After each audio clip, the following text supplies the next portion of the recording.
Hello, Trà Vinh xin chào các bạn. Hôm nay thì mình sẽ gói bánh lá nha. Một món bánh ngon từ bột gạo. Bánh lá, bánh tẻ hay là bánh răng vừa.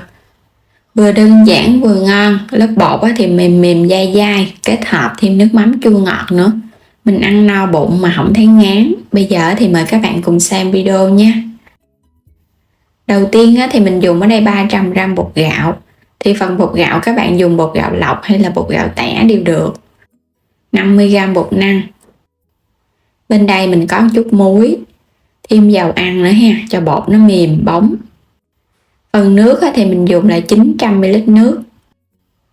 Pha bột các bạn sẽ cho lần lượt bột vô trong thao nè. Mình dùng 2 loại bột. Rồi cho nước vô luôn ha. Phần nước này là nước lọc bình thường thôi. Các bạn sẽ hòa tan cái phần bột với nước trước, cho phần bột của mình nó tan kỹ. Bột gạo lọc thì bánh nó sẽ dai hơn bột gạo tẻ chút xíu, nhưng mà hai loại vẫn ngon như nhau. Rồi mình để yên nửa tiếng cho bột nghỉ. Phần nhân thì mình dùng ở đây 300g thịt nạc bay heo xay ra hay là băm nhỏ. Nấm đông cô hay là nấm hương ngâm nước cho nở mềm. Nấm mèo đen cũng vậy luôn ha. Hành tím mình bào lát. Rồi bây giờ các bạn sẽ xắt cái phần nấm mèo đen. Mình xắt sợi sợi ra. Xong rồi các bạn sẽ băm cho nó hơi nhuyễn nhuyễn lại một chút. Nấm hương mình cũng xắt sợi. Xong rồi các bạn cũng băm nó lại. Có nấm hương vô thì phần nhân nó thơm lắm. Kết hợp có độ giòn và độ thơm mình ăn ngon ha. Mình có dùng thêm 2 cái cọng hành lá. Bây giờ xắt nhỏ nhỏ ra để một chút nữa mình cho vào trong nhân luôn. Cho vào chảo 2 muỗng canh dầu ăn. Phi thơm cái phần hành tím này trước nha, cho phần hành này nó dậy mùi lên. Khi mà nó thơm và nó chuyển màu vậy nè thì các bạn cho thịt vô. Mình sẽ xào cái phần thịt với hành cho nó thơm nhân. Các bạn sẽ đảo với lửa lớn nha. Thịt cho nó tơi rời thì mình cho nấm vô. Tiếp tục đảo đều lên. Phần nấm và thịt nó quyện lại với nhau thì bây giờ mình sẽ nêm. Mình cho vào trong đây muỗng cà phê hạt nêm, muỗng cà phê đường, thêm muỗng canh dầu hào, cho hành lá vô.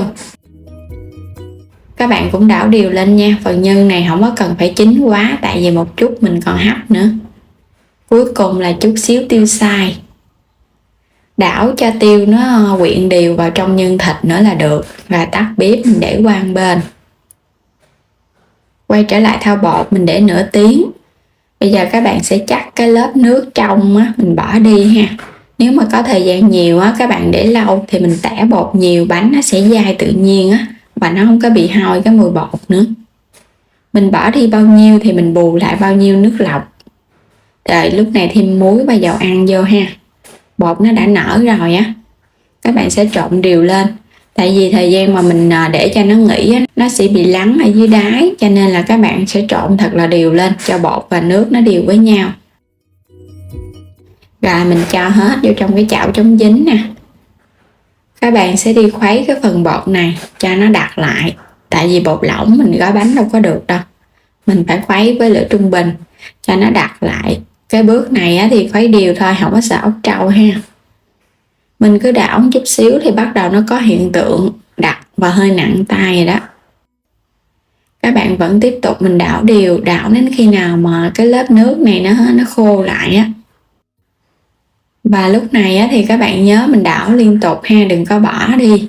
Tại vì bột lúc này nó nóng lắm mà, cái chảo nó nóng nó làm cho cái lớp bột nó đặc nhanh Khi bột nó khô hết nước là được rồi ha. Mình chuẩn bị lá chuối thì mình xé hơn 1 gang tay chút xíu, lau chùi 2 mặt lá. Phơi khô hoặc là mình đi trụng nước nóng. Quét sơn lớp dầu ăn. Xong rồi các bạn sẽ lấy bột mình cho vào giữa nha. Bột của mình nó sẽ hơi đặc mềm vậy nè, chứ đừng có quá cứng. Mà nó lỏng quá thì cũng gói không được nữa. Dàn cho nó thật là mỏng mỏng ra, cho nó hơi dài dài vậy đó. Xong rồi mình sẽ múc nhân mình cho vào giữa. Một cái bánh thì tỷ lệ là 3 bột 1 nhân. Các bạn có thể gói bánh nhỏ hay là bánh lớn thì tùy ý Mình cho phần nhân vào giữa xong, các bạn sẽ túm hai cái mép lá lại để cho hai cái mép bột á, nó dính chặt vào nhau. Thì phần nhân nó sẽ nằm ở giữa. Cuối cùng á, là mình dùng cái tay á, mình ép cho cái miếng lá á, nó sát vô nè. Cuộn hai lớp. Túm cho cái đầu á, nó sát lại một chút xíu, phần bột nó sẽ giãn một chút. Rồi cái mình úp nó vô. Úp hai cái đầu vô luôn. Để cố định á, thì mình dùng cọng dây nha, quấn sơ một vòng ở bên ngoài cái lá để cho cái bánh của mình nó định hình hơn. Một chút nữa mình hấp á, nó không có bị chảy cái phần bột ra, nó không bị sệ á. Buộc vậy thì cái bánh của mình ra nó tròn nè.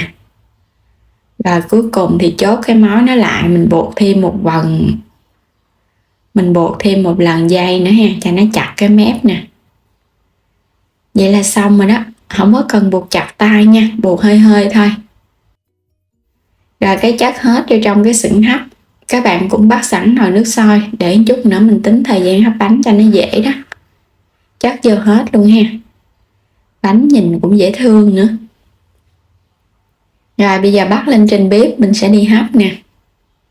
Bánh này thì các bạn hấp nửa tiếng đồng hồ nha, với lửa trung bình thôi. Sau nửa tiếng thì bánh nó đã chín. Mình hấp lửa vừa, không có cần hấp lửa lớn, cho bánh nó chín từ từ để cái bột nó trong và nó mềm mại ngon hơn. Rồi bây giờ mình sẽ lấy bánh ra, chờ cho nó nguội bớt một chút mình ăn nó mới ngon. Bánh tẻ, bánh lá hay là một món bánh bột gạo đơn giản được gói ở trong lá chuối kết hợp với nhân thịt nấm. Ngon mà dễ. Bánh nó thì mềm mại. Bên trong phần bột của mình á, mình pha cái tỷ lệ nước á, thì mình thấy bánh nó không có bị cứng. Ăn ngon giống như là mình ăn bánh đúc mặn vậy đó. Nhưng mà có kết hợp thêm cái mùi thơm thoang thoảng từ lá chuối á, thì cái món bánh của mình nó sẽ đặc biệt hơn bánh đúc mặn thay vì mình đổ bằng khuôn. Và nhân á, thì có nấm nó giòn giòn. Bột mềm nè ha, nhìn hấp dẫn quá. Bánh này á, thì các bạn để cho nó hơi nguội một chút, ăn nó ngon hơn là còn nóng. Còn nóng á, thì bột nó hơi mềm ha, nguội nó tăng thêm cái độ dai dai á. Ăn không vẫn ngon luôn, mà muốn đậm đà hơn thì các bạn kết hợp thêm chút xíu nước mắm chua chua ngọt ngọt nữa, nước mắm tỏi ớt nữa. Nó vừa đậm đà mà nó chống ngán. Bánh rất là hấp dẫn luôn á, bột á thì siêu mềm luôn nè, có độ dai dai, trắng tinh. Mình tẻ bột nhiều lần thì bánh của mình nó dai và nó thơm. Bây giờ mời các bạn cùng thử với mình nha. Bột mềm mềm dai dai nè, phần nhân á thì nó ngon lắm, nó giòn giòn nữa. Kết hợp thêm chút xíu nước mắm, ăn vào bột nó không có bị ngán. Thay vì mình ăn không á, thì mình ăn được một cái thì thấy nó hơi ngán ha. Rồi cắt ra dĩa, các bạn thêm chút nước mắm. Mà mình ăn được 2 đến 3 cái luôn, no bụng luôn mà không thấy ngán. Cái bánh này á, thì mình gói nó cũng to nè, chứ nó không có nhỏ đâu. Gói to to hơn vậy á, ăn cái là no luôn. Và đến đây á, thì mình chúc các bạn ngon miệng với món bánh lá gói bột gạo này nha. Đừng quên đăng ký kênh nếu như chưa đăng ký kênh để xem các video mỗi ngày ủng hộ mình. Xin chào và hẹn gặp lại các bạn ở những video tiếp theo.